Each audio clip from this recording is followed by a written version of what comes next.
Hey guys, it's me Seren, back with another video. This is going to be a really short Hidden Figures video, but I still wanted to do it because a lot of you guys requested this woman, Baby Esther, aka Esther Jones, who is, I'm not going to say widely known, but is becoming more widely known, and hopefully a lot of you will watch this video and share this video so it can become even more widely known, that Baby Esther was a black woman cabaret singer who ended up being the kind of indirect inspiration for the very famous cartoon Betty Boop. Esther Jones, known by her stage name Baby Esther, was an African-American singer and entertainer of the late 1920s, known for her baby singing style. She performed regularly at the Cotton Club in Harlem, and theatrical manager Lou Walton testified during the Fleischer versus Kane trial that white singer Helen Kane saw Baby Esther's cabaret act in 1928 with him and appropriated Jones's style of singing, changing the interpolated words boop-boop-a-doop and doot-doot-a-doo to boop-boop-a-doop in a recording of I Wanna Be Loved by You. Kane never publicly admitted this, but Jones's style, as imitated by Kane, went on to become the inspiration for the voice of the cartoon character Betty Boop, which I'm sure we all know. I wanna be loved by you, just you, nobody else but you. I wanna be loved by you, just you. Ooh, boop, boop, be-doop. We all know it. We all know it. Helen Kane appropriated that shit from Baby Esther. When Kane attempted to sue Fleischer Studios for using her persona, the studios defended themselves by arguing that Kane herself had taken it from Baby Esther Jones. An early test sound film of Baby Esther's performance was used as evidence. Since they could not find Baby Esther, however, in court, it was presumed that Jones had since died. So they basically used this appropriated persona to create Betty Boop. Fleischer Studios, which was the creators of the Betty Boop cartoon, they used this appropriated persona, and then this fucking white chick that stole it herself tried to sue them. They said, white bitch, no, we know you stole this shit. We're gonna countersue your ass. You stole it from this black chick, so you're not gonna sue us. But isn't that just like a white woman, right? I'm gonna steal it, I'm gonna lay my claim to it. I'm gonna lay my ownership on it. And then but how dare you try to take it from me? Like, bitch, you stole it. You stole it. How you gonna accuse somebody of stealing some shit that you stole? Let's get into this case, Kane versus Fleischer. In 1930, Fleischer Studios animator Grim Natwick introduced a caricature of Helen Kane in the form of an anthropomorphic singing dog with droopy ears and a squeaky singing voice in the Talkertoons cartoon Dizzy Dishes. Betty Boop, as the character was later dubbed, soon became popular and the star of her own cartoons. In 1932, Betty Boop was changed into a human, the long dog ears becoming hoop earrings, which I'm sure was also inspired by black women.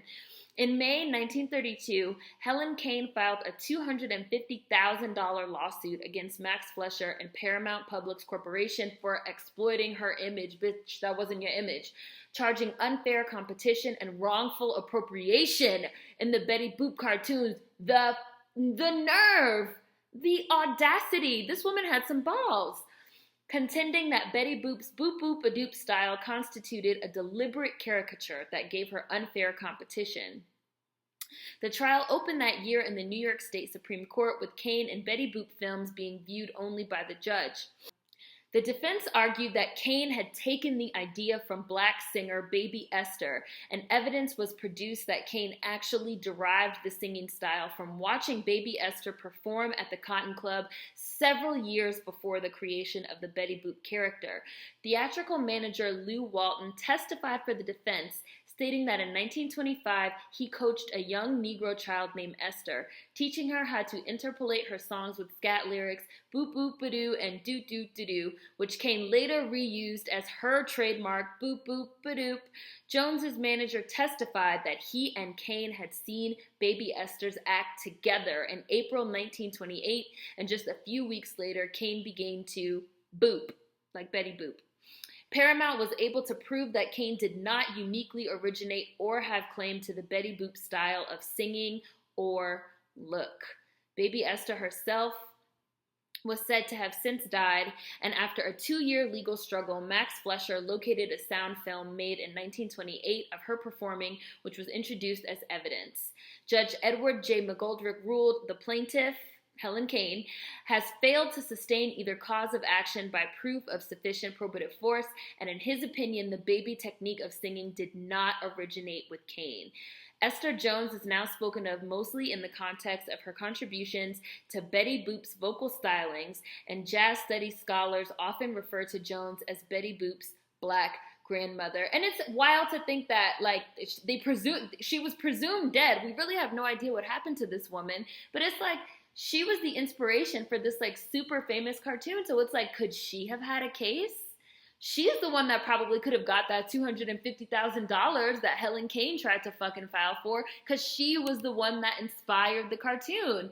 But, like, by the time all this shit went to trial, she was dead, presumed dead. Like, this white woman stole her entire act, and that ended up becoming the basis for this famous cartoon, and this black woman probably died, like, alone and, like, destitute, and, like, we're just now, like, really, really, really connecting this Baby Esther, you know, singer with Betty Boop, who is so famous to this day. Like, people, like, love fucking Betty Boop. So a lot of you guys wanted me to talk a little bit about Baby Esther. So now, for anyone that didn't know, now you guys know that the actual original inspiration for Betty Boop was this black woman that, you know, used to sing in the Cotton Club.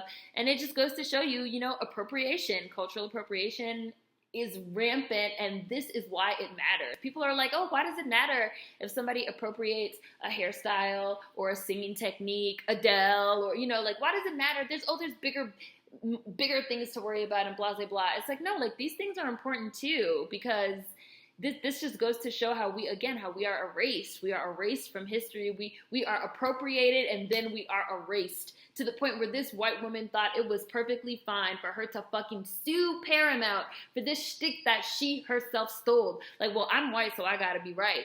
I stole it. It's mine now. Don't nobody care about this fucking black woman that I took it from, you know? Like, this stuff matters because it's still going on today. This appropriation, this erasure, you know, these ideas that like, everything that black people and especially black women do is just up for grabs, and it just belongs to everybody, and we don't have to get any type of recognition or cultural credit or, you know, a place in history, which is why I'm doing this whole series of hidden figures.